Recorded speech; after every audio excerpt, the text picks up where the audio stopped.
O que nós vamos fazer aqui é tentar entender a fórmula do cálculo para área de superfície.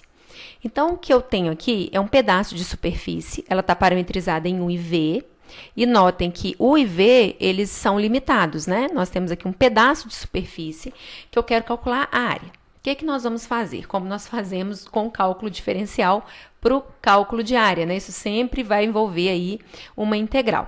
Então, nós vamos pegar, por exemplo, o eixo U ou o eixo V, e nós vamos dividir eles, cada um deles, em intervalos. E aí nós vamos ter quadradinhos, retângulozinhos aqui no domínio de variação dos meus parâmetros U e V. E aí nós vamos projetar essas divisões lá na superfície.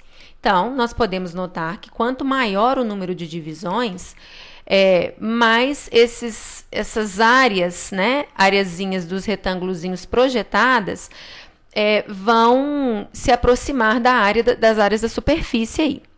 A ideia, então, é utilizar essas divisões para tentar aproximar a área da minha superfície. Como que a gente vai fazer isso, então?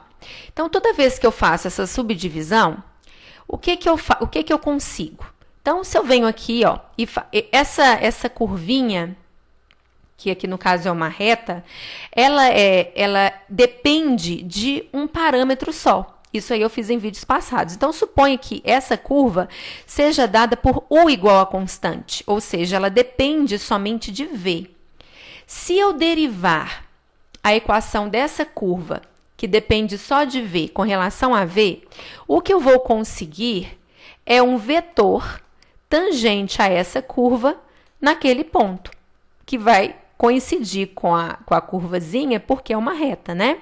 Agora, se eu faço V igual a constante aqui embaixo, eu vou ter V igual a constante, então a variação vai ser somente em U. Então, isso na minha superfície vai ser uma curva que depende de U. E se eu derivo com relação a U e substituo no ponto, o que eu consigo é o vetor tangente àquela curva naquele ponto. E nós sabemos que se eu fizer o produto vetorial de dois vetores e pegar um módulo, o que eu consigo é a área do paralelogramo definido por esses dois vetores. Então, logicamente, né, não está exatamente na ponta do R da derivada com relação a V, mas aqui é só para mostrar para vocês que eu posso trabalhar com o vetor derivada com relação a U, derivada com relação a V, para me ter a área do paralelogramo que, de alguma forma, tangencia a minha curva, ou se aproxima, a minha superfície, ou se aproxima bastante dela.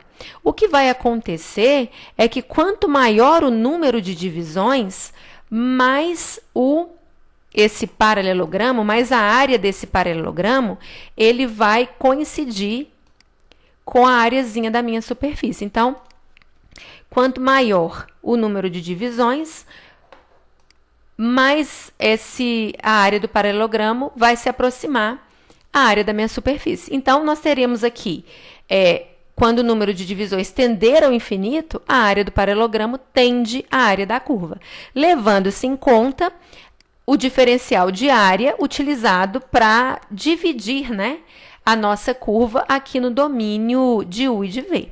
Então, é por isso que a área de uma superfície ela está associada ao produto vetorial dos vetores tangentes quando eu faço os meus parâmetros serem constantes, né? Então, como que eu faço para calcular a área da superfície? Então, logo, né, o resumo disso tudo é que se os meus parâmetros variam, por exemplo, U de A até B, o V de C até D, aquelas divisões que eu faço no domínio de U e V, elas justificam o meu diferencial de área.